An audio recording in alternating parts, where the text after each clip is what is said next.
And unfortunately, I had friends that went down that path and some that we'll never see again. So I am passionate about this side because, I'm with my kids now.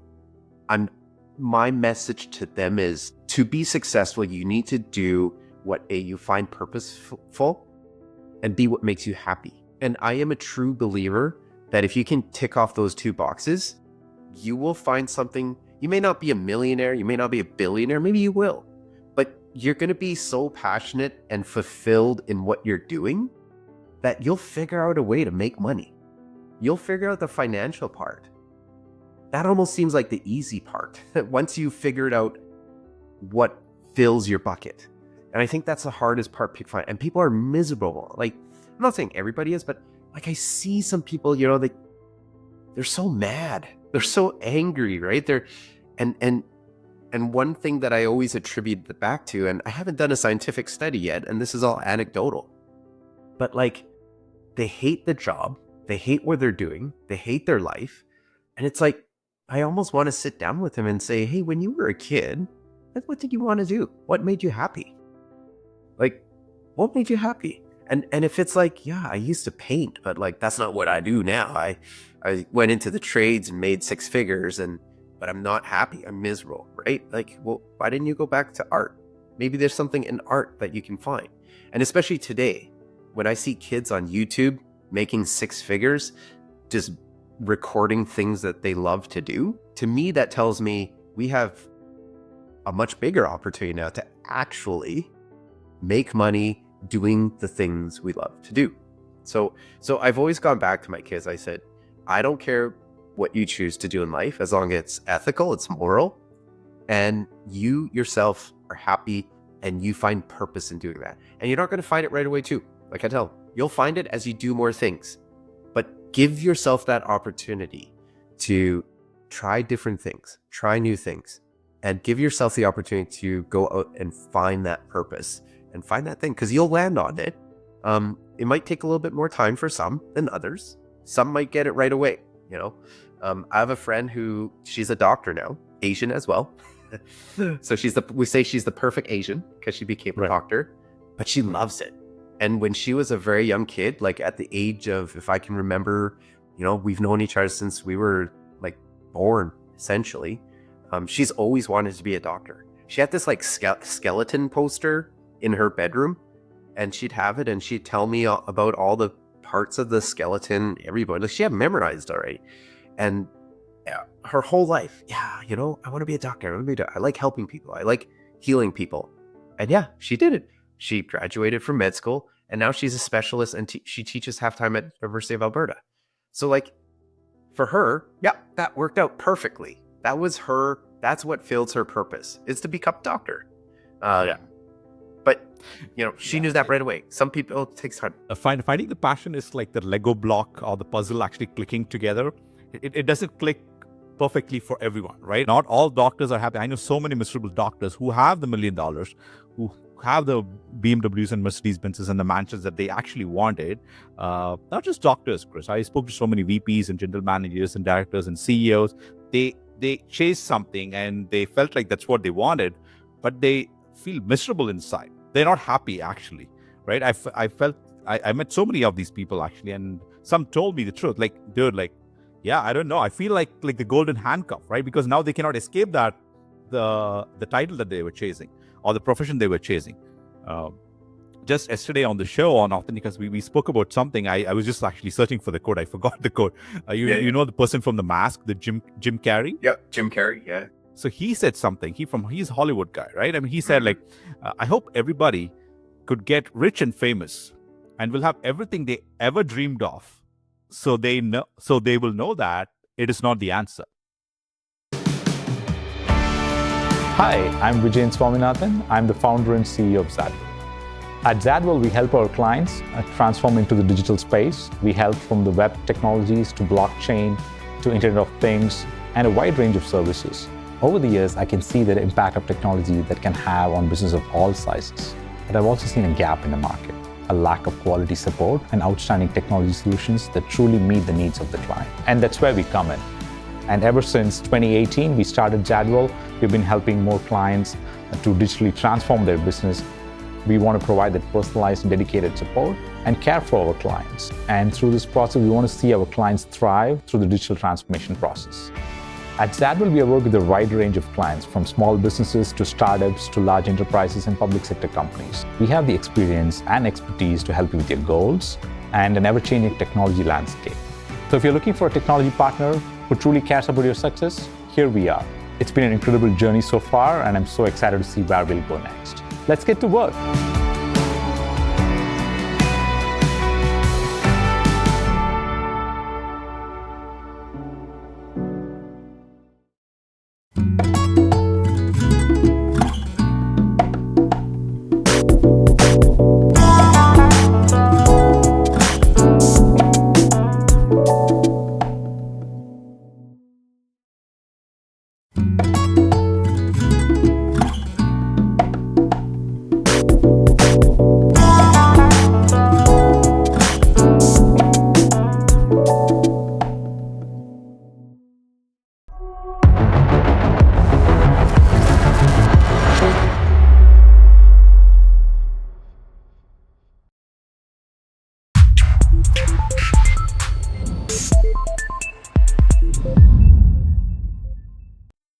Hey everyone, welcome to Pathfinders. Today we have yet an amazing guest, Chris Yeung. Chris, welcome to Pathfinders podcast. It's an absolute pleasure to sit down with you today, my friend. Yeah, thank you for having me.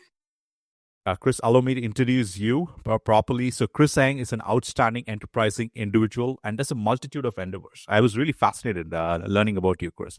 One such important one is the following. The paradox of legal success is this: the better you are at practicing law, the less time you have to grow your practice. Yet, without strategic business development, even the best practices can stall. Chris helps lawyers break that cycle without sacrificing their billable hours.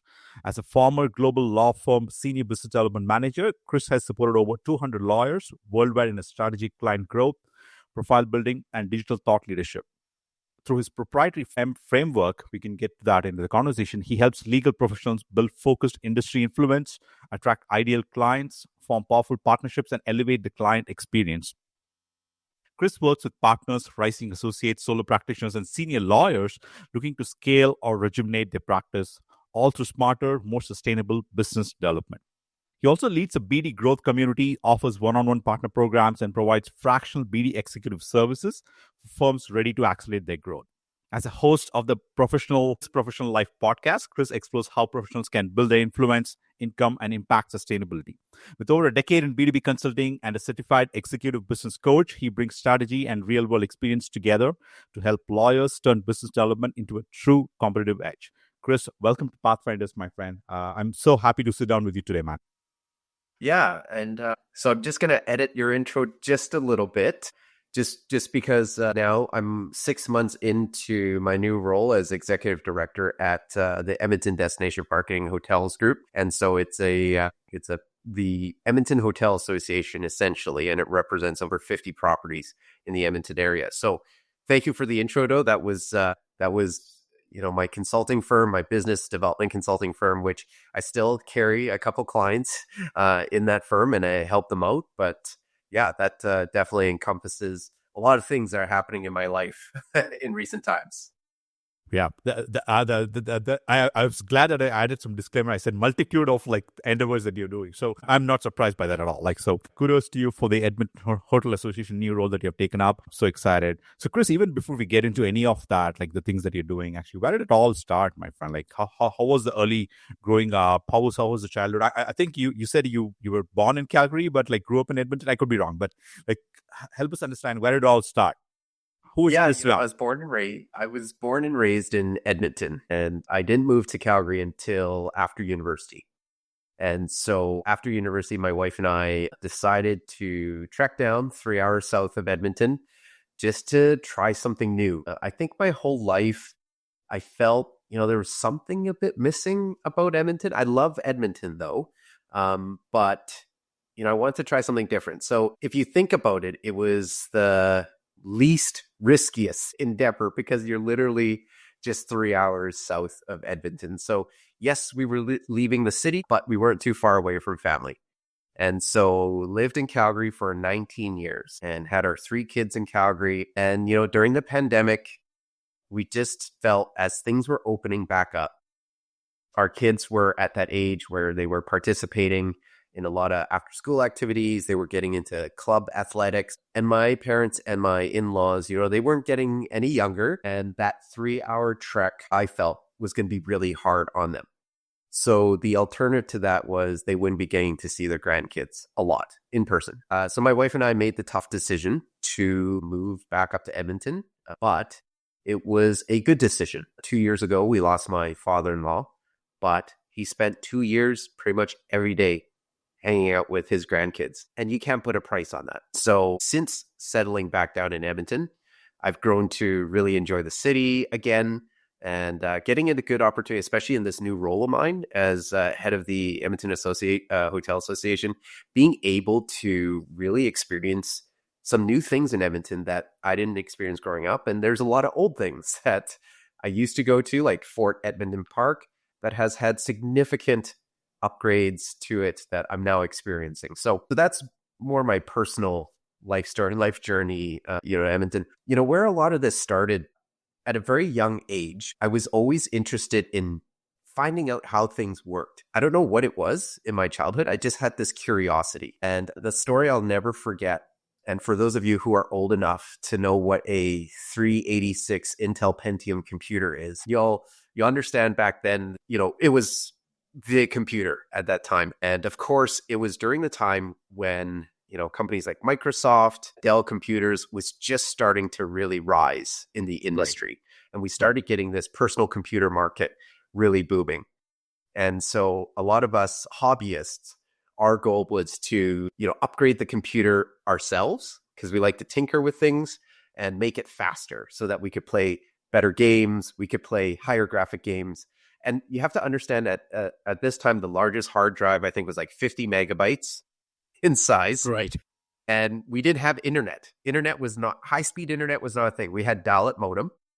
But I don't know those sounds, the dial-up sound. Yeah, right. Do you remember the modem sounds when you were dialing in? And you'd make sure no one pick up the phone while I'm on the internet because so that's your modem for you. And I just remember thinking, you know what, I'm gonna upgrade this computer. I'm gonna figure out how to make it faster. And I took the cover off, and as I was like playing, it was like a new Top Gun game that had come out, but it was heavy on the graphics. My computer was struggling. And I noticed that it was getting hotter and hotter because there were some things you could tweak on the firmware side, like overclock the computer, right? Like you had to hack into this thing. So a buddy of mine, we figured out how to do this and we hacked into it. And I noticed that the computer was getting really hot. So I'm like, well, there has to be a way to make it not hot. And we did, again, no internet back then. So no YouTube. Right. I can't Google it, right? There's nobody on YouTube that show you how to do it. So I just thought, hey, I noticed the computer fan on the CPU.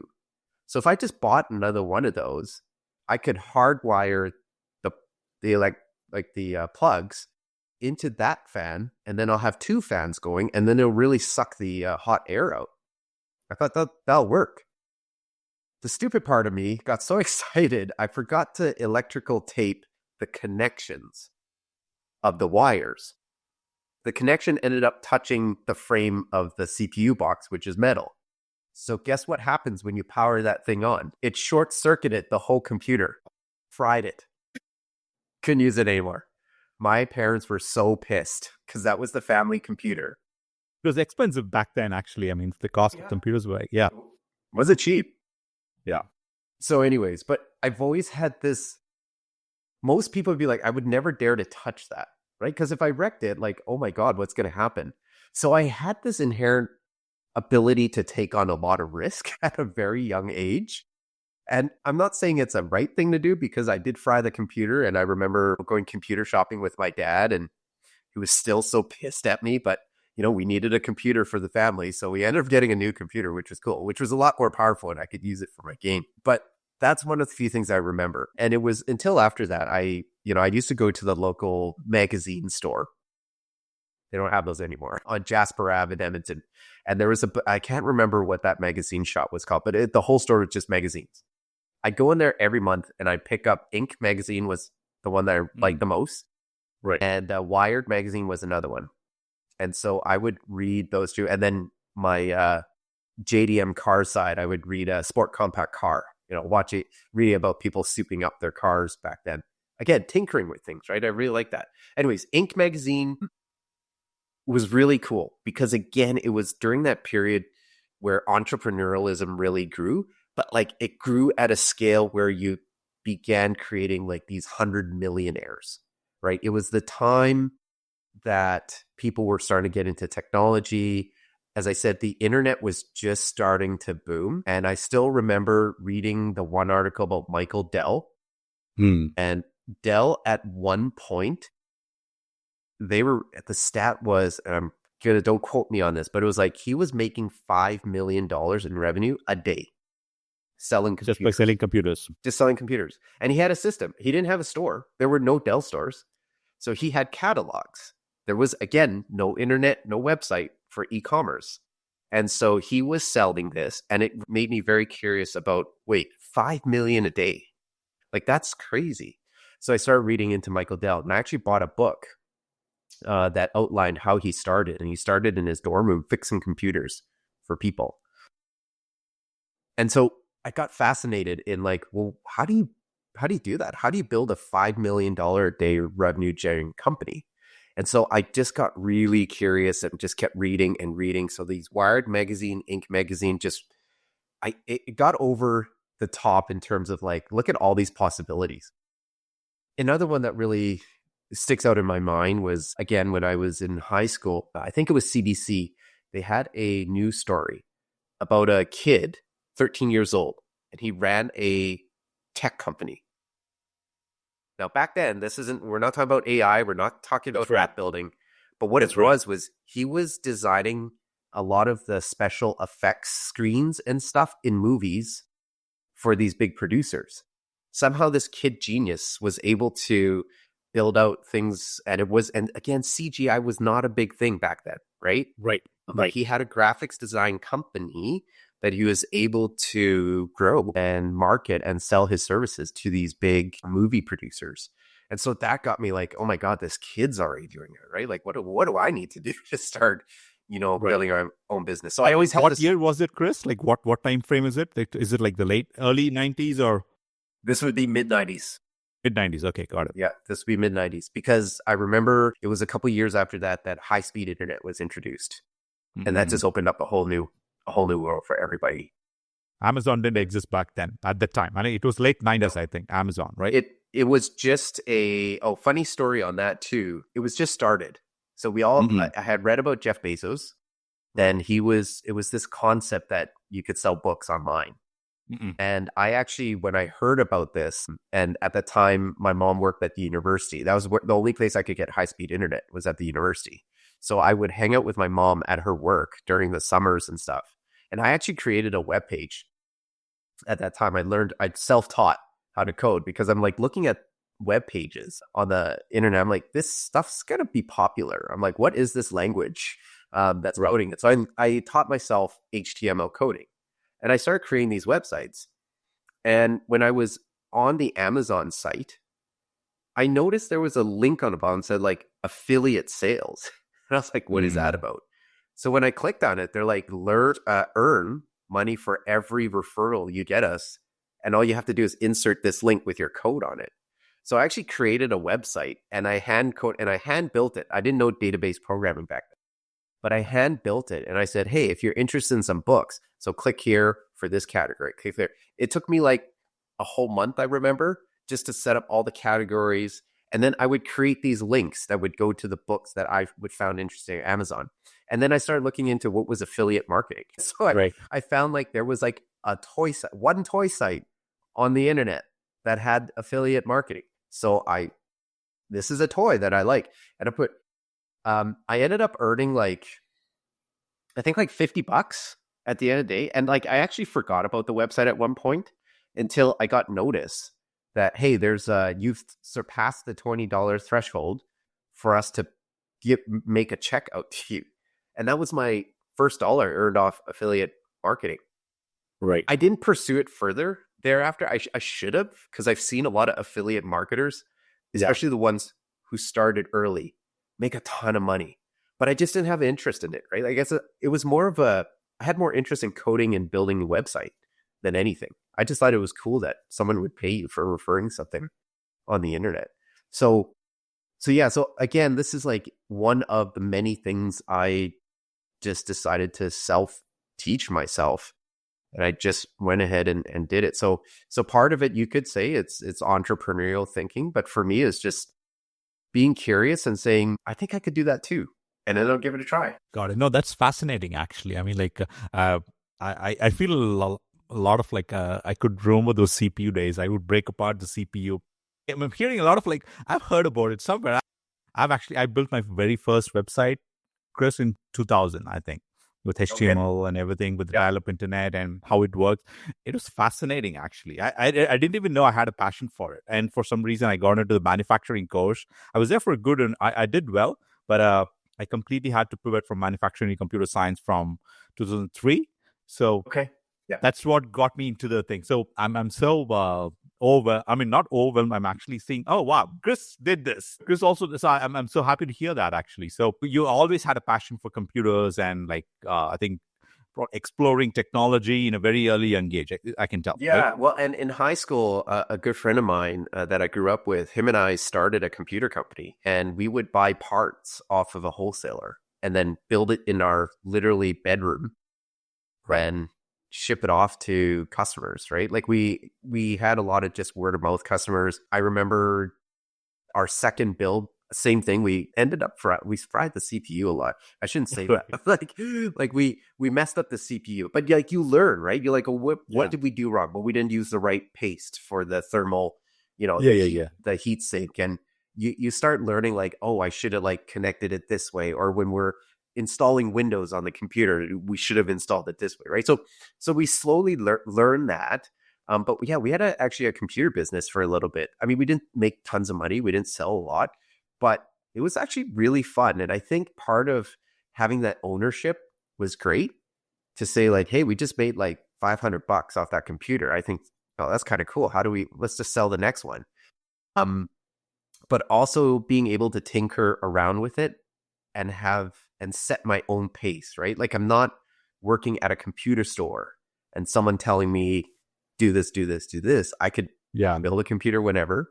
And then through that too, I found that I really liked the marketing aspect of it. I was very much into the details of how does that highlight sheet look like? Because I had built out, this was very common back in the day, right? You have your starter system, your mid-level system, your pro system, and you would just stack on, more RAM, more memory. Upgrading RAMs, upgrading a hard drive. And Exactly. And I found myself more fascinated, like, well, how much should we price this? What's our margins? How should I like pitch the story? How should I pitch the look and feel of this highlight sheet, right? And if I was selling to like my dad's friends, what do they want out of it, right? And that's where the Michael Dell stuff would come in. And I still remember a couple of family friends that say, hey, I heard you sell computers. I have an issue with Mike. You just come take a look and fix it. And literally I would charge them, $20 an hour, back in the late 90s to come and check out the computer and fix it. And again, I had this knack of being able to troubleshoot and problem solve. And again, I got that experience from having troubleshoot my own stuff. Right. So like I learned, and then by the time I got to like these family friends home, I'm like, oh, I know exactly what the problem is. And it's like a conflict with the driver or something, right? And if you didn't know how to get rid of the old driver and you're trying to install the new one, you'll never get it to work. I figured that out. It took me hours to figure out why it wouldn't work on my computer. I got to a point where I remember, so my father he worked for the Alberta government for like 40 years. He wasn't a politician. He was in management in the water resources section. And I still remember he had this one lady who he was like trying to work with, but she's like, I need more resources. I need more money. I need to hire an extra person. We have this computer issue and we've looked at it for like hours. Can't get it fixed. So we need more money. It's just more money getting new equipment. And my dad's like, just hang on a sec. And so he had me go to his office one day after school. And he's like, hey, Chris, can you just take a look at, what's wrong with this computer? And I still remember the lady looked at me. It was like, oh, yeah, no, we've tried. You won't be able to fix it. Literally 10 minutes later, I had it fixed. And it was a driver error. It was a driver conflict. And so you had to go in. You had to know how to use that Windows Explorer to get into the libraries to delete that one driver. And then you install the new one. And then everything started working. And this lady's like, how did you do that? And that's impossible. There's no way you fix it. And I still remember my dad going, yeah, I'm not approving new resources to build this when my son took him 10 minutes to fix it. So, again, like it's fail fast, I guess. If I reflect upon now, it's fail fast, right? Like try it. Don't overthink it. Just do it. And if you run into mistakes, learn from that. And then that will help improve you to whatever you do afterwards. So I really miss seeing the Intel Inside logo. It used to be there on every every CPU. It has to be there, right? It's on the CPU. It's a sticker. I love it. Then came so many different variants of the Intel processor. Winamp player comes to mind when I think about it. Yeah. Besides the dial-up modem, and there was one magazine, like when you were talking about, I think it's a chip magazine. I could be wrong, but it was a chip magazine. They give out a CD where you can actually get the software. You'll get some like cool software, like the freeware thing that you could try it on. Yeah. Right. So that's I didn't understand that model at the time. I think it was a way for them to distribute it. It totally was. And it's interesting. Today's apps are very similar, right? It's just on a larger scale, because it's like they gave you the freeware, but if you wanted that extra feature, it's like you got to buy the software, right? Right. It's similar with apps today. It's like, here's the base model. You can keep using it. But if the moment you need that extra button, and they know which button you're going to need, it's $5 a month, right? So yeah. Get a taste of it. The free trial. Okay, try it for a week. Then now you have to pay to the freemium version. Or whatever. Fascinating. So you had the passion for computers and technology to be able to problem solve, I imagine. So what was the next step? So you're right around like 17, 18, and what was young Chris Yeung thinking back then? You're still young, by the way, but still. What was the young? I don't know if you could say I'm still young. I'm young forever if you look at my last name. I'm 41. How old are you? 44. 44, you're 3 years older. Okay, cool. Yeah. This is the struggle I had as a kid. And I think a lot of first generation immigrant kids will understand this, especially in the Asian Chinese culture. Growing up, my parents were very traditionally Asian when it came to careers. And so how I read or perceived what they want was go to med school or be a dentist, be a lawyer, right? Be an accountant was like, it's an okay, like it's a professional enough job that from a status standpoint, you'd be okay, right? Because there's like, maybe you'll be a CFO down the road, right? So I grew up in that household where there was a lot of that traditional Chinese pressure. Status is a big thing in the Chinese culture. Of course, money is huge in Chinese culture. And so those professional jobs, a lot of Chinese immigrants strive for that because they saw status and stability, right? You're going to make enough money that when you retire, you're going to be happy. And there's nothing wrong with that. And I will agree 100%. If you're a doctor, a lawyer, a dentist, you're generally going to have a great life and you're going to retire pretty wealthy. No dispute there. The problem is that I grew up in Canada where the education system teaches you that creativity, think outside the box, strive for what you want to do. Do what makes you happy, right? It's not do what makes your parents happy. It's do what makes you happy. And nowhere in the education system was it, you should just do schooling that gives you a stable job at the end of your, schooling days after university. Nowhere do we teach that to kids, and nor should we. I really, so for me, it was always a bit of a conflict. And so come time to high school, I ended up in the midst of building computers and doing all these things. I started getting into video editing and video production. So computers were just getting powerful enough, and Adobe Premiere was just getting introduced at that time. And so I started getting an interest in that. I said, hey, this film stuff looks interesting. And the second thing was Canon, the company, came out with the first prosumer camera called the XL1. And it was the first time you could get high quality. Now, obviously, it was in 4K at that time, but imagine it was 4K for that time. Right. It's after the film era, like after the Kodak era, right? Yeah, and it had, you could do 24 frames per second, which is what films are. So Right. the quality when you watched and played back something on an XL1 looked like you had filmed the movie.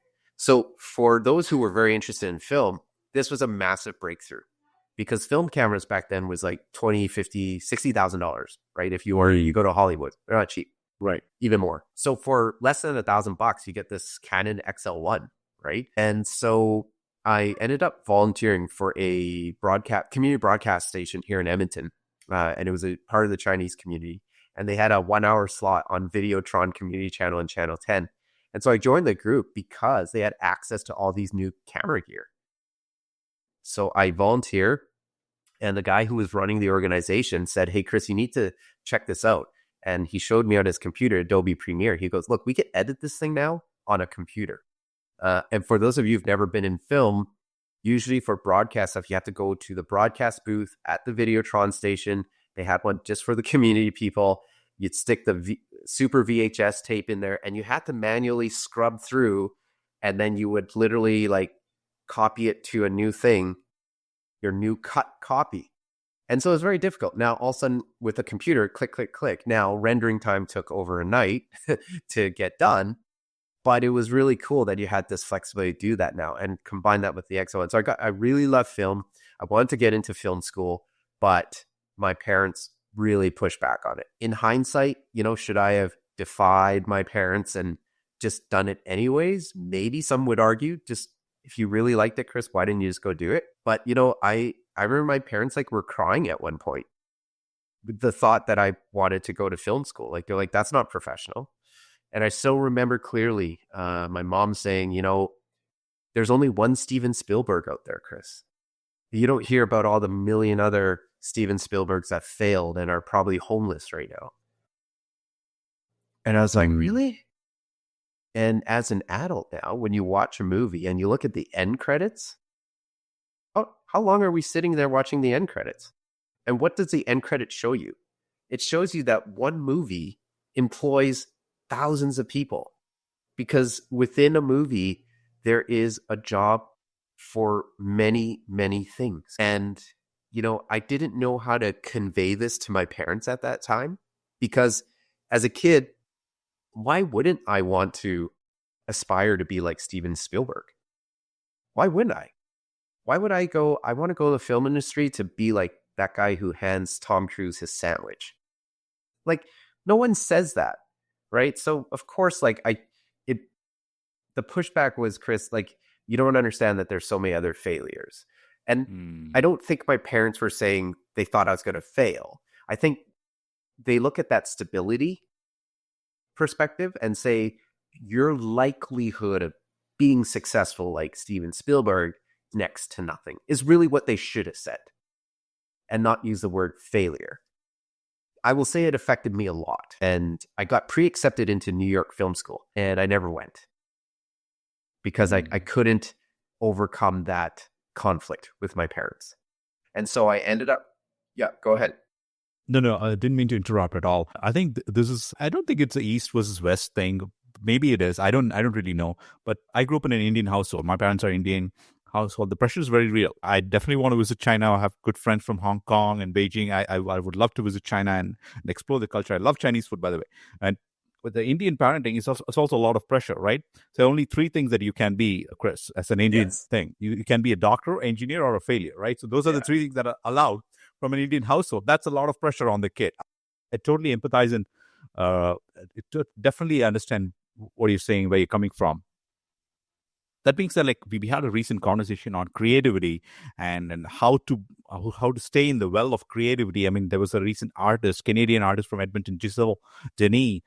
She was on the podcast, and she was saying about creativity. And then to be more creative, you start creating and be in the well. The creative energy and the juice keeps flowing. the more deeper you go, the more you get more ideas. You go left, right, north, south. So you stay in the well for a long time. You don't have to really get out. But the society doesn't. It's a very different thing, right? I mean, in terms of like what is success is a question that comes to mind, right? Not everyone has to be Steven Spielberg. I mean, you are Christopher Young. That's fantastic, and I'm Vijay Swaminathan, whatever, right? So that's fantastic. I would think.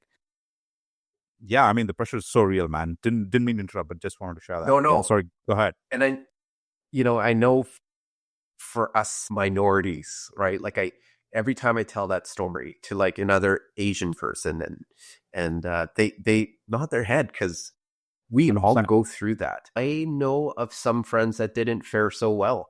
The pressures were so high and the parents worked so many jobs because they wanted the money for stability. And their heart was in the right place. I get it. You have a family to raise. You do whatever you do to be able to do that. Unfortunately, I had a lot of friends growing up, Asian friends that they didn't handle the pressure and they ended up, going down the path of being gangs, like street gangs. We've known a few friends who've died getting caught up in that. But the lure of like, hey, but look at all the money I'm making. Look at this, like, right? I don't need the pressures because look at my success. I'm driving a fancy car. Yeah, you're not doing good in society. But if that's what this culture only recognizes, status, wealth, then who cares how I get it? And unfortunately, I had friends that went down that path and some that we'll never see again. So I am passionate about this side because, I'm with my kids now. My message to them is to be successful, you need to do what you find purposeful and be what makes you happy. And I am a true believer that if you can tick off those two boxes, you will find something. You may not be a millionaire, you may not be a billionaire, maybe you will, but you're going to be so passionate and fulfilled in what you're doing that you'll figure out a way to make money. You'll figure out the financial part. That almost seems like the easy part. Once you've figured out what fills your bucket. And I think that's the hardest part. And people are miserable. Like, I'm not saying everybody is, but like I see some people, they're so mad. They're so angry, right? And one thing that I always attribute it back to, and I haven't done a scientific study yet, and this is all anecdotal, but like they hate the job. They hate what they're doing. They hate their life. And it's like, I almost want to sit down with them and say, hey, when you were a kid, like, what did you want to do? What made you happy?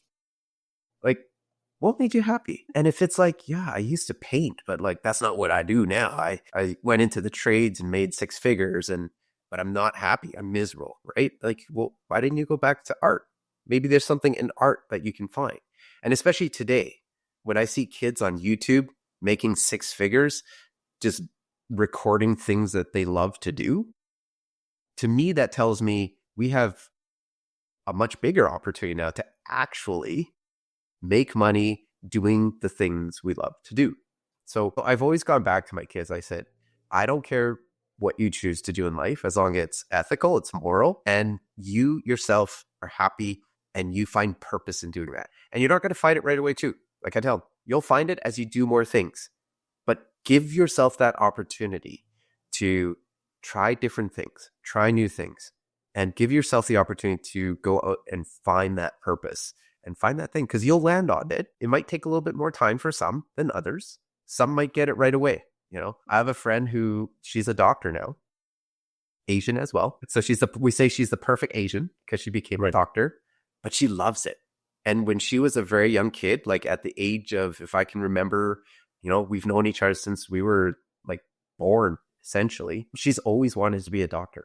She had this like skeleton poster in her bedroom, and she'd have it and she'd tell me about all the parts of the skeleton, everybody. She had memorized already. And her whole life, I want to be a doctor. I like helping people. I like healing people. And yeah, she did it. She graduated from med school, and now she's a specialist, and she teaches half-time at University of Alberta. So like for her, yeah, that worked out perfectly. That was her. That's what fills her purpose. It's to become a doctor. Yeah. But she do that right away. Some people, it takes time. Finding the passion is like the Lego block or the puzzle actually clicking together. It doesn't click perfectly for everyone, right? I mean, for some, it's like this. I mean, I'm just trying to explain the phenomenon. It's not always the case, right? Not all doctors are happy. I know so many miserable doctors who have the $1 million, who have the BMWs and Mercedes Benzes and the mansions that they actually wanted.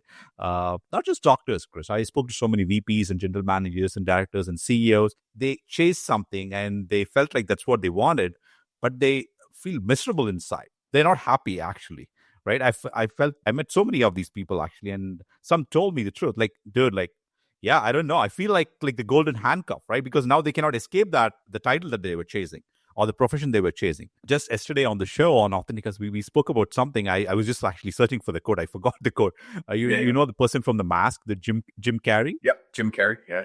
So he said something. He's a Hollywood guy, right? I mean, he said, like, I hope everybody could get rich and famous and will have everything they ever dreamed of, so they will know that it is not the answer. Yes. That's his quote. So just speaking to the current topic that we were into, right? Because what are you going to do with $10 million? After a certain point, you don't need more money. More money will not solve all the problems, actually, unless you're truly fulfilled. I mean, sometimes, for a long time, I was into the corporate world, like 16, 17, 18 years. I was in the corporate world. I couldn't stand tall glass buildings these days because of, like, I don't know. Yeah. I made my parents happy. They were super excited that I was a software engineer of all kinds. I changed the salary. I got all the salaries they wanted. But at some point, I got tired of it, I think. So I wanted to break the glass open and see what's out there. And creating this business, it's real hard, actually. It's super hard. You must know, you've tried several things. It's real hard. But at the same time, it's super passionate to talk to people like yourself, like have that authentic conversation, which is actually missing in society, largely, actually. Because, like, you cannot talk about hundreds of things in an office or in a university, right? Yeah. Let alone, so not just politics, but you cannot talk about anything, actually. You cannot even reveal what your salary is to the other person, right? That's an unsaid rule. So I didn't even understand what it was, what kind of mess we have created from a corporate, quote unquote, culture. So I'm trying to create the company that is not as corporate-y, as bureaucratic as the other organizations are. So maybe it's the fatigue mind that is speaking. But I think more kids, I wish they spend the time to explore the passion, see what it works. I think the cost of living is a real crisis because that doesn't allow people to explore enough things, right? That is a real problem. Okay, I want to spend 2 years and go try this out. So how many people can actually afford to do that? It's tough, but this is one thing that, and this is culturally, we've almost set up the next generation for failure, is this notion of home ownership. As much as it's that American dream, the Western dream, like I make enough money, I get the home. And then at one point, it was like, I'm now wealthy because I have this asset that's appreciated 4 times from what I bought it. And then that drove up the house costs. And then we've had mortgages that had super low rates for the longest time. We've created this. Your life is gone. Totally. Like if you look at your overall repayment on that 30-year mortgage, just do the mortgage calculator. It'll tell you. You'll find out that $400,000 house, you would have paid back double that, maybe, right? Right. You know, with all the interest and the refi and everything like that. So part of me feels like, do you have to own a home? Like, is home ownership something we should really, is that like top on our list? Maybe. I don't know. And it's a question I pose because I look at Europe and I don't think home ownership in Europe is as high as North America. I think a lot of people in Europe, they rent, right? There's these generational landlords, right? Like homes that have lasted. If you go to some parts of Europe, there's these homes that have been in someone's family since, the 1800s, and they just rent it out. And I think we need to stop telling people that, yeah, if you don't buy a house by the time you're 25, like that's not good financial planning. You go get that house, get that stable job. And like to a certain extent, especially with where house prices are now, that's a huge anchor that you're going to carry for the next 30 to 40 years. I don't care how much real estate's going to appreciate. Who knows if real estate is even going to be able to appreciate that much? The difficulty right now is that real estate has appreciated significantly more than the growth in income. It's not like it was back then. So to say real estate's going to 4x itself again, my salary, none of our salaries are going to 4x. The salary barely 1.5x over this growth, if any. Some people have just stayed flat. So I think we need to rethink that narrative about what is it that makes you happy in life. And like for the longest time, it's like home ownership. Oh, you got to go buy a house. And people are literally getting in jobs that they hate, right? Like these CEOs. Well, why are they not happy? Well, because they went down this path, they made this big salary, and now they bought the big house, they bought the fancy cars, they got to go on the vacation every year. Right. So if they don't keep that up, they feel like, oh crap. Yeah. So, it's a virtual prison, actually. It's a virtual prison of sorts. It's like, right? Exactly. Not many talk about it, but it's a real thing. I mean, I'm not even surprised the kind of the mental health awareness, the drives that are going on, not online and everywhere. Depression is real. Stress is real. And I guess it's a mess that we have created upon ourselves, upon humanity. We have, and I feel it may not take much to like change that mentality for the next generation. For some of us, unfortunately, it's like because we grew up with that. Now we're in it. Now we're in that cycle, right? You've got the house, you've got the mortgage, you got to pay all that off. I think I used to laugh. I was a teacher when I first started my professional career. I taught for 4 years, or 5 years. And I remember meeting a teacher, and I was asking him at that time. My wife and I were just looking at buying our first house, and he piped up out of the room. He heard that. He's like, "Yeah, that's kind of cool." He goes, "I've never owned a house," and I remember being shocked because he was like in his late 50s by that time. He's about to retire. He's like, "Nope, I've never bought a house. I don't have any like mortgage. I don't have any big debts." He goes, "I've just rented, my whole life." Good for him, actually. And he said he found a landlord that he told him, "I will stay here for the next 10 years. How much do you want to charge rent?" So that landlord locked in like, I don't know, really cheap rent for this teacher. Right. Who made middle income salary, had a guaranteed pension, full benefits, but didn't own a home. And so I remember back then, I was shocked. I was like, oh, come on. Like with your salary, you could have easily bought a house. That's so stupid. You didn't do it. Like, look at all these people like that are flipping their houses in Calgary, making all this money. Absolutely. But then I think back about this teacher. He's retired now. He's got a very healthy pension. He has no debt. He doesn't have an asset that's, and the money he saved from not having to pay that interest on that mortgage debt, he put into like his investments. So there's many ways to look at it. I'm not saying that is the perfect way. And I'm also not saying that's the situation for everybody. No, it's not. I have friends that have made it work. They have a good job. They own a house that's almost paid off now. And they're on that path where they're going to have like an asset that's part of their net worth. And that's not a bad thing either. But I think we as a side, you brought up the point today, kids are like, oh my God, how am I ever going to afford a house? Like I can barely do the down payment. I'm going to have to save up 30 years just to get a down payment. And these kids are like, I'm going to be 50 by the time I can buy my first house. 100%. And what I want to tell them is like, don't worry about it. Just go rent. There's nothing wrong with that. Yeah. Put your money elsewhere. Nothing wrong. There's nothing wrong with renting, actually. I mean, the concept of actually owning a person owning an asset, right? Who is owning who, right? Are you owning an asset or is the asset owning you? That's a really good point. Yeah. I think we have got into the second part, actually, because asset started owning your life because it kind of like you have to pay the mortgage for the next 25, 30 years, whatever rate that you locked into. We got into a fixed rate. Good luck for you. Otherwise, right? So whatever it is, doesn't matter. Whether it's rains or snows, doesn't matter. You show up. And whether you like it or not, you show up. The most ironic thing, our life is not eternal, right? I mean, it's eternal in the sense that we live for 70, 80, 90 years at best.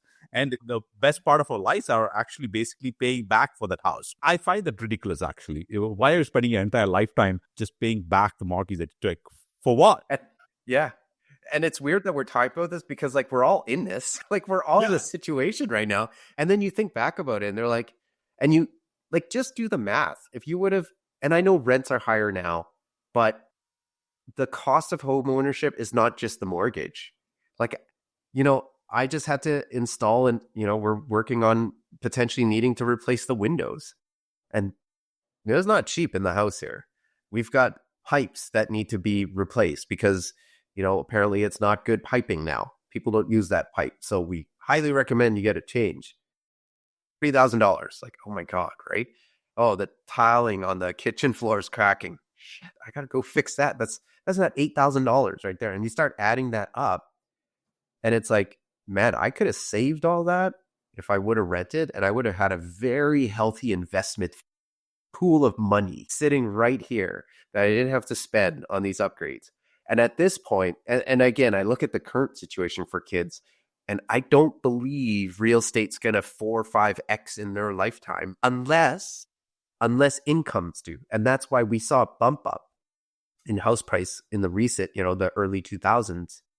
There was a massive bump up because the economy was booming and we all made more money, right? Like we all made more money, and especially the baby boomers, right? They were now getting executive level jobs that were paying 6 figures.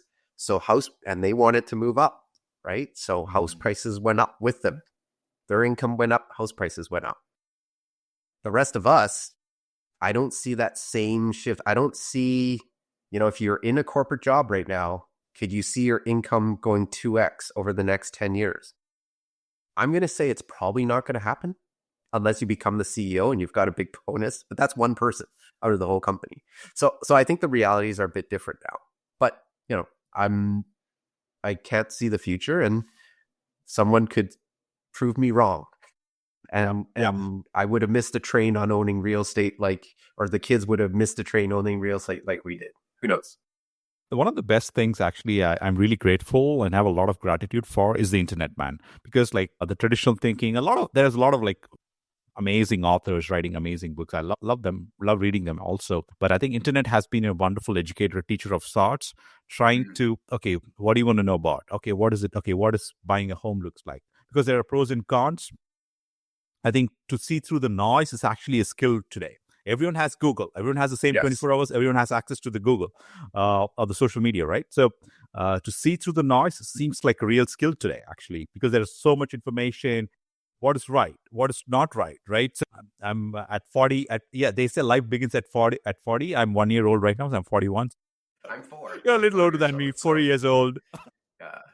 But that's true. I don't want to be hypocrite. We did buy a home, but at the same time, we were very cautious in terms of choosing the location. We could have actually bought the home you wanted in Windermere or downtown Edmonton if you wanted. But we chose, we are staying away from the city. We are in Wetaskiwin, actually. We actually saved good $200,000, $300,000, $400,000 kind of from the mortgage, right? Because we want to buy it at the price point that we were comfortable buying so that it doesn't kill our lives, right? So that we can continue to live. Edmonton is 40 minutes for me. I can drive. I'm okay to drive. If that can actually give peace of mind, I would rather do that, actually, instead of buying $1 million, $800,000 home. Just to be in the vicinity of 20 minutes drive, right? So it's okay to do the extra 20-minute drive. So I'm totally with you there. Wow. Yeah. I mean, I cannot agree with you more, Chris, on that. Because one of my friend, he lives in, I think, Medicine Hat. He has four children. 2 of his kids actually live with him. Actually, they have a bigger acreage and whatnot.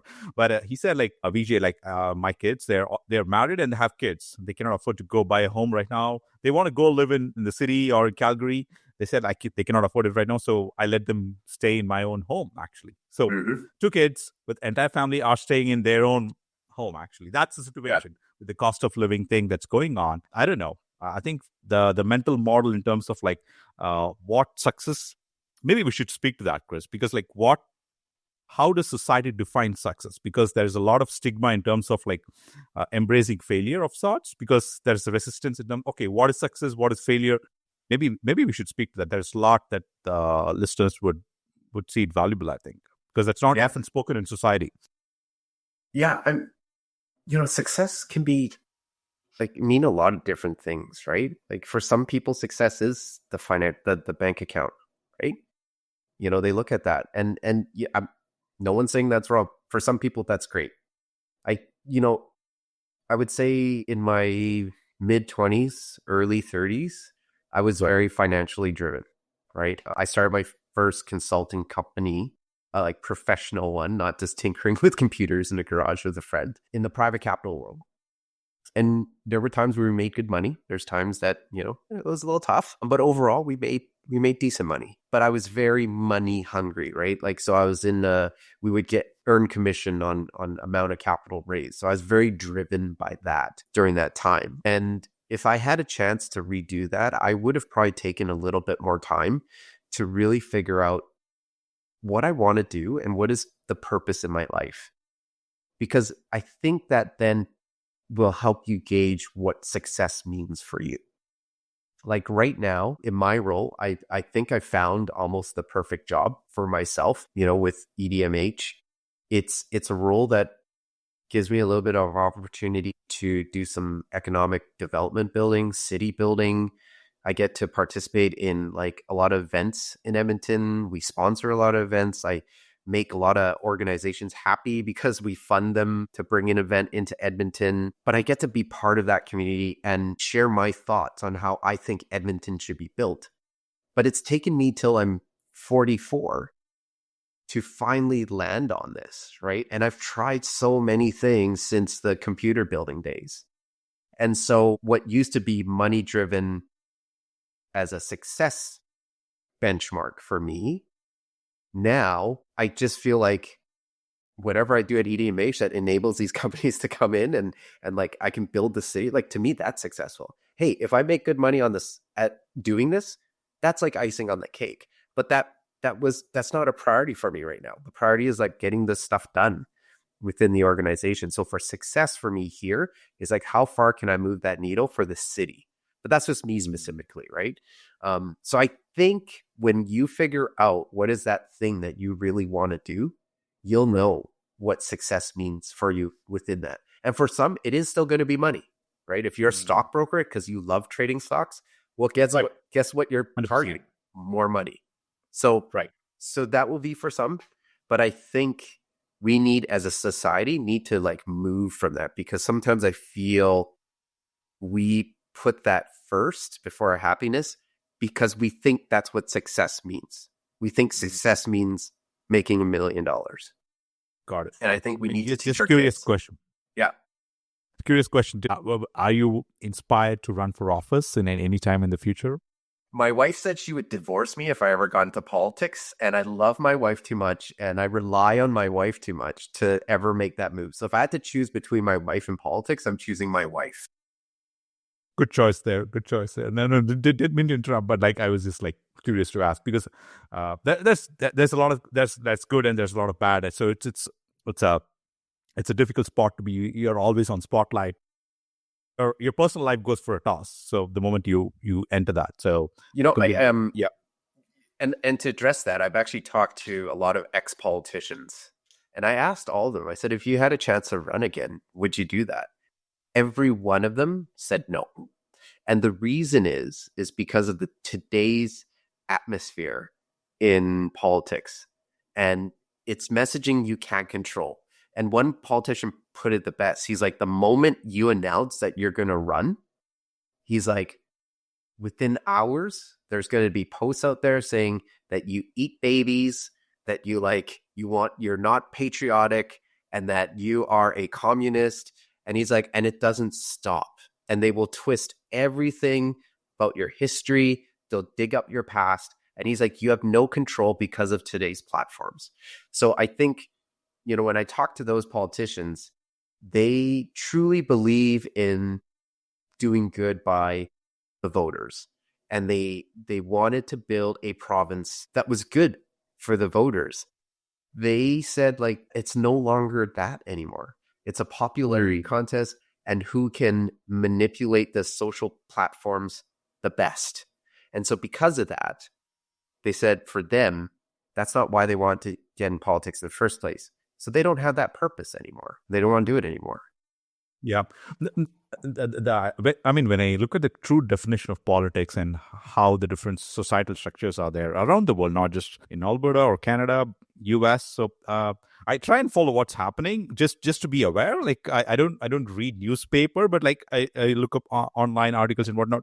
But there's so much hate, man. I mean, like there's so much hate. I don't know why there is so much hate. What are they trying to protect? I mean, everyone there who are actually, I mean, kind of like spewing hate seems to protect something, maybe an ideology, or whether you're the left or the right or the center, doesn't matter. But actually, when I meet every single individual in person, actually, they're really sweet, really amazing people. I've never felt or experienced that kind of hate when I'm meeting with any person in the society in real life. But online, there's so much hate. I'm not a huge fan of that hate. So two things. Pumping thing. I don't know why that happens. So two things. They call it and there's a lot of articles about it right now. And I was watching a video about this, but two things. The first is the algorithm. So the platforms, their main commodity and their main business is attention. So the longer they can keep your eyes on the screen, the more they can sell ad, the more revenues they can generate. Their whole intent is, how do I keep VJ on this app the longest? Right. And what they have found, right, because we're 2 decades into these social media platforms now. Right. What they have found is that people get emotional and people get sucked into staying on those screens when you start feeding things that feed their reality and their fears. And a lot of their reality is built on those fears. And so, what you're hearing again, and back then, I heard it all the time when I was young, my dad being Asian in Alberta, he faced his fair share of racism. And back then, guess what the narrative was? These immigrants are taking our jobs. Steven, it's still the narrative. It's still the narrative. Nothing has changed. Yeah. When I hear people are like, immigration's a problem, I'm like, oh, great. Here we go again. I'm like, I grew up listening to this stuff. My dad faced it. And here we are again.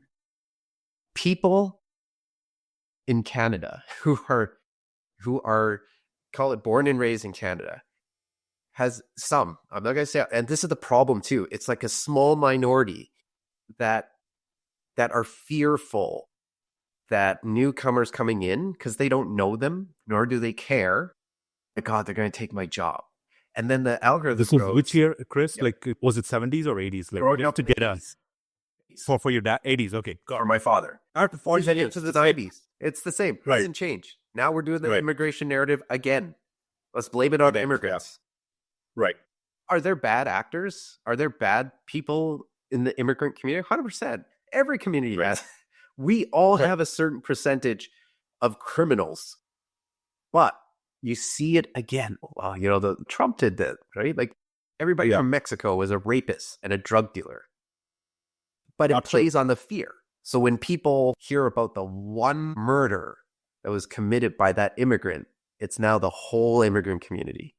It's a danger. We must protect ourselves. And so the algorithm feeds that, right? And so they know that if I keep feeding you articles about immigrants committing crime, guess what?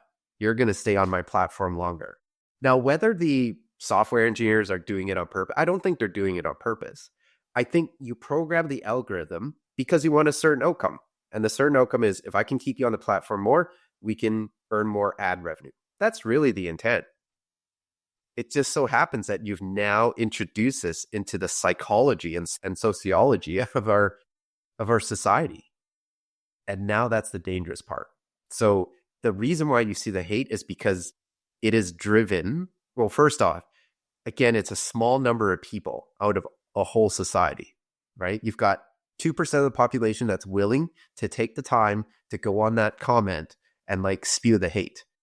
But because that's all we see in the 100 comments, we're like, oh crap, that must be everybody. Everyone must think like immigrants are bad. And it's like, no, those small number of people who took the time to put the comment in, they do hate immigrants, but that's not everybody. But we're so quick to just paint everybody with the same brush, and That's true. I mean, I think it's perfectly apt to say there's a good Canadian and a bad Canadian. There's a good Indian and a bad Indian. There's a good Chinese and a bad Chinese. There's a good American and a bad American. It's in every society. Like like you're speaking. And the social media algorithms, you're absolutely right. Whether it's Facebook or Twitter or any platform, it shows up the most triggering content that you would actually react to, or you would like or repost or comment to the most triggering content to keep you on the platform longer. It's actually yeah. I don't hate anybody. I don't use the word hate very lightly. Guys, these social media guys, please, I don't want to hate you, but like stop doing this, because it kind of like breaks the social, I don't know what's the right word. It's the social fabric of sorts. It kind of like puts people in a bucket. Oh, you're a Republican. Oh, you're a Democrat. You're a conservative. You're a liberal, right? So I think people are beyond those buckets. That's what I feel. After speaking to so many people and in real life and on the show, there's a lot of common ground I found, right? I mean, here's the only common ground I'm going to run with. This is what I've told, and I tweeted also about it. Like, do you breathe air? Great. That's a common ground right there. Do you want to do well in life? Okay, cool. Do you want others to do well in life? Okay, fantastic. Do you enjoy coffee or a hot meal by the end of the day? Yes. Okay, that's the common ground right there, and I'm going to run with it. I don't care whether you're a Democrat or a Republican or a conservative or liberal. Great. I don't care about your voter choice because people need to come together. Because if you're separated, the power centers love it when people are separated and there's a hate and division. When people are united, they don't love it as much. But I want people to be united, and I want to be on the camp of like people coming together, Chris. That's the camp I want to be on. That's it. And I think if you ask everyone that, right, that's a common ground right there. We all want to be united. But, and I would say the politicians have learned that having a fearful, emotional support base will get you elected. And that's what we're seeing in politics right now. So when you take a look at all the, press releases, what people are saying, it's very like anger, like emotional, got to do this. And that's what they have found, is that if they can get a small base all riled up, you're almost guaranteed to get in, because at this point, the rest of us, 80% of us who don't go out and scream like that, we're kind of apprehensive. We're just like, yeah, I'll just keep quiet and not say anything. But it is being dictated by, the remainder 20%. That 80-20% rule is actually quite interesting. It's the 20% crowd that's yelling the loudest that is driving, allowing these politicians to continue doing that. I don't know how we get away with that or get out of this. I think the problem is that these social platforms have just gotten so big that the algorithms will keep feeding that. So how do you stop that? I don't know. I mean, if you end up finding the answer, let me know, because that in itself could be $1 billion business. I saw a trend that is actually picking up in the tech industry in terms of like layoffs are happening and so many things are happening, and they're also hiring, right? So one trend I'm observing is that like in terms of like project managers who are actually managing projects, a lot of layoff is happening in that, like, okay, people who are actually purely just giving directions, right? We need those kind of leaders, absolutely we need, but I'm seeing a lot of like the managerial positions actually are getting laid off because someone else can do it better, or maybe the AI can do it. Politics of sorts is also decision making. There's a lot of like, right? I don't know if there can be an unbiased digital version of that. Right. We don't meet millions of politicians to basically tell us that we are bad. Right. Yeah. And I think that's a trend I'm seeing in terms of layoffs, but it actually plays into society. I don't know if that will actually create a ripple effect. Maybe there's a robot MLA sitting there. I'm just joking, but I think technology can play a role into that in terms of like having unbiased views of, come on, like that cannot be that. So it have really unbiased views, which people have dreamt for like centuries, but never had it, right? I don't know. I could be wrong, but that's what I was observing. Anyway, so switching gears. So tell us about your the hotel, Edmonton hotels thing, and tell us about what you're doing. I'm sure you have a lot of interesting projects that you're getting into and building the city. I love Edmonton, by the way. I'm a huge fan of Edmonton. So. Yeah, well, I'm 6 months in on this job as executive director, and I'm learning a lot. I'm seeing a lot. But yeah, the whole mandate for EDMH is to really drive hotel room stays at our member hotels. But by pooling our resources together, we can go after big events, right? We can go after partnering with the Edmonton Oilers as an example, right? And activating in that space. We work a lot with Explore Edmonton. And so Explore Edmonton's call it the nonprofit agency that's tied to the city, And their goal is to promote the city and to build the visitor economy. So I get to be part of that through EDMH. We're a big funder of Explore Edmonton. So yeah, I mean, our mandate specifically is for our hotels. How do I drive more traffic to my hotel members? And it just so happens I got 52 hotels, which account for over 65% of the hotels in Edmonton are in our membership. And we're really well funded. And we get to do a lot of cool things as long as it drives results for our members. There's a lot of nuances and changes that I want to do and make. The board is supportive of these strategic changes, which is great because I just see a lot of opportunities. I see a lot of opportunities to work with grassroots programs. How do we get more amateur sport tournaments into Edmonton? How do we create Edmonton the hub of amateur sports or like music? Or how do I work with the Fringe Festival to build a business conference about creativity? Like those are things I get to actually have discussions about and try to execute on. So that's what I'm working on right now. There's its challenges. Politics is one. I actually, you asked me about politics. Not that I want to run, but I'm having to get into that ecosystem. I'm having to speak to municipal councillors, provincial ministers. And I actually just came back from Ottawa because we were talking with federal ministers and federal departments to really think of our visitor economy. The tourism's a big business. And what has surprised me is that a lot of politicians have never seen it that way. They've never seen tourism as like an export commodity. And most people don't think about it that way before joining EDMH. Right. But our tourism can be a product that we export. And the reason why I say this is because when visitors come to Canada, they spend money here. Right. And they spend lots of money, especially international visitors. When they come, it's like thousands of dollars per person. Edmonton's visitor economy last year had 2.5 billion in economic impact for the city. It's huge. Tourism Alberta is about 14 billion for the whole province, and they want to get up to 25 billion. Did you know we just surpassed the beef industry for economic impact? Wow. We're number 5 now, I think. 4 or 5. I can't remember. I have to double check my stats. No idea about it. Oh, yeah, God. Nobody does. We all just take it for granted that airplanes fly into our city. What we don't realize is that each one of those people are spending money. The other thing is, you don't need a lot of long-term financial support for those people because once they come, they spend their money for the week, they leave. So this is actually fresh money that doesn't take a lot to get into our city. Right. That makes a massive impact. So, the political side of my job is to really help the politicians understand that because the policies they pass affect our industry. And so I got to make sure that, we continue to progress and not have politicians take the tourism industry for granted. It's a huge export, and they need to start seeing it that way. But yeah, it's a fantastic job. We're a very lean team, even though we're well funded. We keep it lean, and we do a lot for such a small team. Right. I used to live in the US before we ever made to Canada. So I've been to like many of the small cities, big cities, and whatnot. Many of these like perceived big cities didn't have as much of like a wonderful airport. Like Richmond, Virginia, for example, is a beautiful city, but it has a very tiny airport. Like Edmonton has a beautiful airport, actually. Yes. To the contrary, it is one of the like so many runways, so many gates. So every time I fly back into Edmonton, the first thing I see is the West Edmonton Mall. Right. I mean, the thing that sticks from advertising is like the WEM, right? So those are the messaging that actually kind of sticks.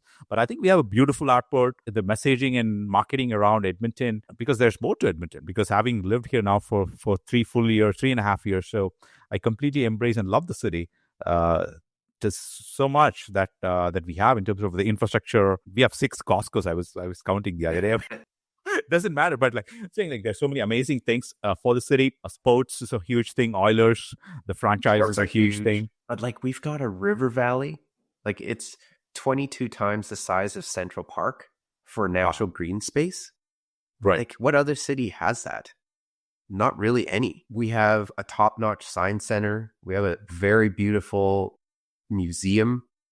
We've got pockets of just cultural, like you got White Ave, but you also got 124th Street just out downtown. Do we have our problems with like homelessness and drug addiction? Absolutely. Just like every other major city. Right. But, everything is until you, and this is why, like, I appreciate having this job right now, is that it's kind of forced me to look at all this stuff that is available in Edmonton. And it surprised me. Like, even growing up here, I didn't realize I was there. And they're like, oh yeah, this event's been here for 40 years. I'm like, I didn't know that. But I think if you let yourself be willing, to explore Edmonton, I think you'll find that there's a lot to do here and there's a lot to be proud of here. And yeah, Oilers is great. Fan Park is great. Ice District is great. But outside of that, outside of West Edmonton Mall, we have a lot of other attractions. Yeah. The other thing that's growing too is indigenous tourism. We just had our board retreat out at Métis Crossing. What a fantastic area. And it goes back in history to when the Métis were first trading on the North Saskatchewan. And it's about an hour and 5 minutes north of Edmonton. If you've never checked out Métis Crossing, you got to go check it out. It is just beautiful being out in the wilderness there. And there's more and more indigenous tourism coming up. So yeah, there's a lot happening for Edmonton. I've got a lot of ambitious plans. We'll see how many of them I can get executed. But yeah, I get to have fun while I do that. Theater is one other area I'm seeing it is gaining some traction and is growing. A lot of cinematography and theater folks are trying to do more in the city. That is one thing I observed. There was also an Indian, he's a big Indian actor for the last 50 years. He's a huge actor. He was there in the city recently. I mean, I saw the news because he was in Edmonton and I knew the actor. So he was there. So I'm happy for that. So many amazing things in the city. I mean, what else? When I think of Edmonton, what else comes to my mind? We're known as Festival City, right? That's what we're known as. And we do have a lot. Like Fringe Festival's huge. K-Days isn't as big as it used to be, but, it's growing its traction again. We also have like Great Outdoor Comedy Festival that happens at Kinsman Park every July. And for those who don't know Great Outdoor Comedy Festival, that was homegrown. That was started by a group in Edmonton. It is now so big that headline comedians in North America and around the world want to make sure that they're in the Comedy Outdoor Festival lineup. Love it. It's gotten that big. Just launched this year. We were a big sponsor of it. Was the Rock and Thunder Festival. This is all these rock bands coming for 2 days, over 2 days at the Expo lands. We have a lot. We have the Flying Canoe in the winter at Mill Creek Ravine. We have a lot that happens. And once you start going to them, you're like, wow, did not realize Edmonton has something like this, right? Yeah. I mean, somewhere I checked, I think Edmonton is the biggest city in the Northern Hemisphere, right? In North America. Yes. Yeah. That's why we're called Gateway to the North, right? That's why known as Gateway to the North. I had a friend who had actually who flew to Colombia. I was in the airport. Like, he actually drove 4 or 5 hours from Fort McMurray to Edmonton, only to get to an airport to pick a different flight. Right. Yeah. So Edmonton is that gateway to the north. I mean, he drives all the way from Fort McMurray. So there's more to the city. Definitely, I love the city. I want to ask you about maybe before we segue into the next section. Maybe this is a section I want to introduce you to our AI section. Where we do is like we'll ask AI to draw something for you. You can make the request and it'll draw something, and we'll have a question around it. Sounds good. Just to make the AI work for us. Okay. Yeah. So let's try. This is a piece I like doing as a technologist. So I just like it. Where is this? All right. Okay. So you can make your request, Chris. Whatever you want to be drawn here. Let's say a coffee mug perfect for the Edmonton Hotel Association. Draw me a coffee mug perfect for the... Okay, got it. I see what you're doing. Drink a lot of coffee, so we'll see what this comes up with. And then maybe we'll go to market with it. Perfect. I'll send you this picture. Coffee mug perfect with it. Okay, let's do it. It tries and comes up with something interesting every time. Oh, there you go. Why did it not say Edmonton Hotel Association? Come on. Interesting, right? AI. That's interesting. Anyway, that's what it chose to come up with. That's fine. I want to create one let me try this in ChatGPT, the exact same request, actually. Okay. If it comes with the... This is open. Yeah, it's a real test. I like you. Yeah, it's. I've never done this before because I would love if it can actually write the thing. What if, and maybe maybe we'll get Grok to redo this. What if we said, maybe a coffee mug that is representative of the Edmonton Hotel Association? Yeah. Okay. I'll redo it because it'll take Or like say a creative coffee mug that would, I think you got to give it a little bit more, right? Like a creative coffee mug that represents the Edmonton Hotel Association or something like that. Let's see if it still comes up with the same. Let's see. I gave it a brand new request because it'll pick up the context Yep. from previous. So I did a reset. Let's see what it does. Oh, there you go. There you Got it. See? Got it. Okay. Love it. Okay. There we go. Good job, AI. Prompted by the humans. Come on. Edmonton Hotel Association. I'll send you these pictures for sure. Yeah, so that's fantastic. Edmonton Hotel Association. I mean, the question that comes to mind is like, speak to the journey of booking a hotel and staying in a hotel, because my wife tells me this in terms of like, we are just going to stay there for a couple of nights. We're not buying the hotel. You understand that, right? I mean, she tells me that like every time I book a hotel, right? Yeah. But I want to look at the picture. I want to look at the view. There's so many things to it. Since you're in the industry, you understand totally well. So speak to that, like experience of like booking a hotel, staying in a hotel, and why it matters. It kind of elevates the tourism in a way, right? That's how I see it. Yeah, the hotels are very in tune with the city and what they offer, right? That's one thing people forget about. Hotels, they're in the business of hospitality, right? So they're there to cater to you. And when you go in, people forget that, like, yeah, somebody was in there cleaning everything, making sure it's super clean, making sure you have brand new soap and shampoo, and the towels are new and clean. So I think we take that for granted sometimes, right? You check into your room and you're like, oh, I'm ready to go, open up my suitcase, put on my clothes out, but you forget like a lot of the hospitality that comes there to prepare that room for you.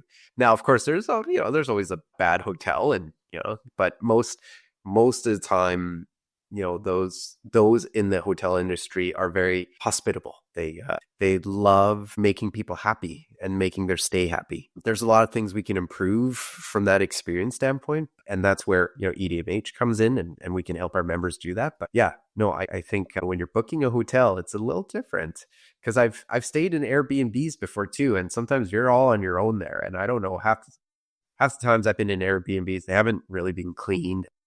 Stuff like that. So I try to go with hotels. And if I need like one that has like a kitchen or something, I'll look for a Suites hotel, and they'll have that. And usually everything is provided and it's clean, and you know that it's been taken care of. Got it. So I saw you message. You have a hard stop. Like we will get it. But one question I want to get to is like in terms of like helping lawyers. Yeah. Business development for lawyers. I think I saw that from the introduction. Talk to me about that. How has that journey been? And why specifically lawyers? Actually, you could do business development, but I've never seen business development for lawyers. It's very niche actually. So yeah, it's a very niche. Yeah.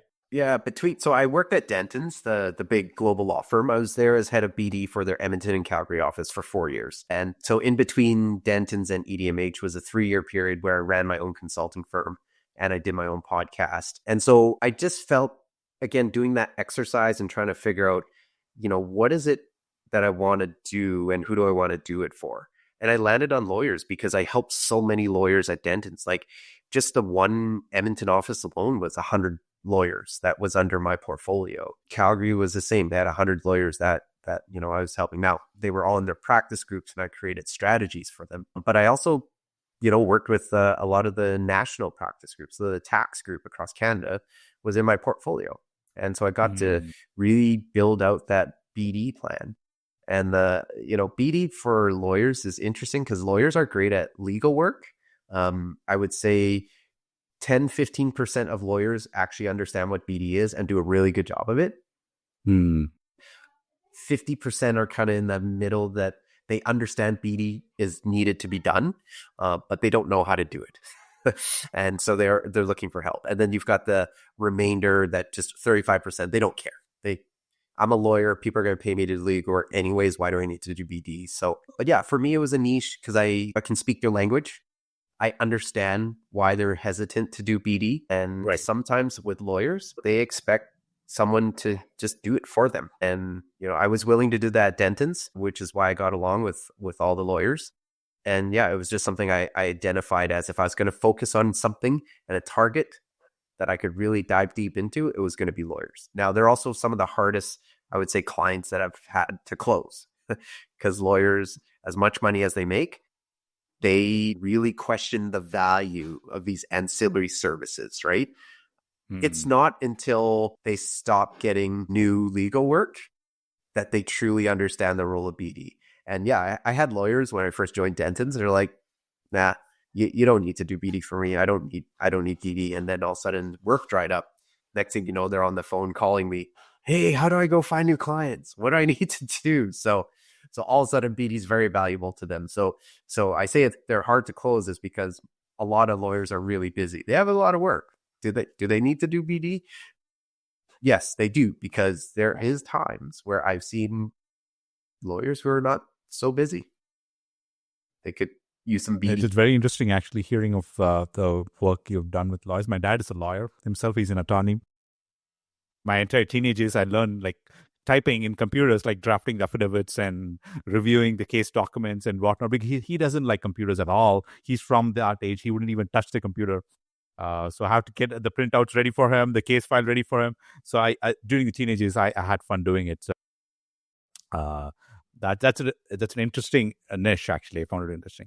Quick question now. So we're going to close with rapid fire just to get to know you a little bit, Chris. So it's a short word or phrase that you can come up with. So if you have lived in both cities, Edmonton and Calgary. So if you have to pick one word for Edmonton and one word for Calgary, what would that be? So for Edmonton, I would say like community or like grassroots. If I had to explain Edmonton. Calgary, be corporate. Good. Morning person or a night owl? It has changed over the years. What do you love, actually? I love both, actually. If I have to travel, I like the mornings. Yeah, I like both. Lately, I find just because my internal clock wakes me up early. Obviously, we all have days where we're like struggling to get up in the morning, but I would say I'm more of a morning person than a night owl. Got it. One word the clients or your like people you work with describe Chris Yeung as? Creative. Okay, good. If you have to sit down for a conversation in person, is this going to be coffee or tea or something else? Coffee. You're a coffee person. Okay, got it. Coffee guy. The favorite productivity hack that you've always kept it. You would always do it. What's your favorite productivity hack? I know there are many. Or a productivity tool. You know what? I'm going to admit it. AI right now. Right. And not to do the work for me though, because I am that creative guy. But sometimes when you're trying to just get started, so you've got the idea, I got to get it to the point where I can start planning it out. That in between, I've found with AI, I can get that idea a lot faster, right? So before it take months to develop these things from ideas to like call it concept, it takes me a lot faster now because I'm able to say, hey, use the best practices from Harvard University or Yale or like Boston Consulting Group to map this out, and it does it for you. So not to do the work for me, but to like get me moving on that first step. Got it. We have, in the last 30 seconds, we'll get you going. So one book that you want to recommend anyone reading it. Here's a book you would recommend anyone reading it. What book I will say right now, it's the one I'm reading by Malcolm Gladwell. It's called The Tipping Point Revenge. If you haven't like even thought about, like, pick it up. I can't put the book down right now. It is a really good book. He tries to explain that there are like commonalities of why things happen. And so that's Malcolm Gladwell's, all his books are like that. But this one specifically, and especially it's so tied in with what's happening now, I would highly recommend that book. Got it. This is the last question. So if you are sending a voice note to your younger self, your younger Chris, who's in 18, 20, pick the age, what would that voice note be? Or it could be for the younger generation who is listening, or listeners.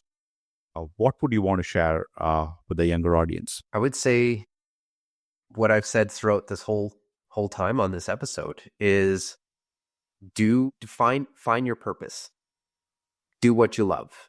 Do what fills your bucket and makes you passionate, and everything else will fall into place. That would be my voicemail. The finances will fall in place. You'll find that job that gives it, but if you need to identify what that purpose and what it is that you really want to do. Got it. Chris, thank you so much. Chris, where can people find you? Is it going to be LinkedIn or Instagram? Yeah, go to LinkedIn, look me up, Chris Yeung, and you'll see Executive Director of EDMH, and then you'll see all the other projects that Vijay talked about. That's on my LinkedIn. And then from there, I do post to my YouTube page and everything like that. So you'll be able to access all my stuff from there. Love it. Love it. Love it. Thank you so much. Thank you. This was a great pleasure. Yeah. Pleasure is mine. Thank you. It was lovely having the conversation. I thoroughly enjoyed it, man. Thank you so much. Have a fantastic day. I know you got to go. Best of luck. Thank you so much, Vijay. Take care. Bye-bye. Bye.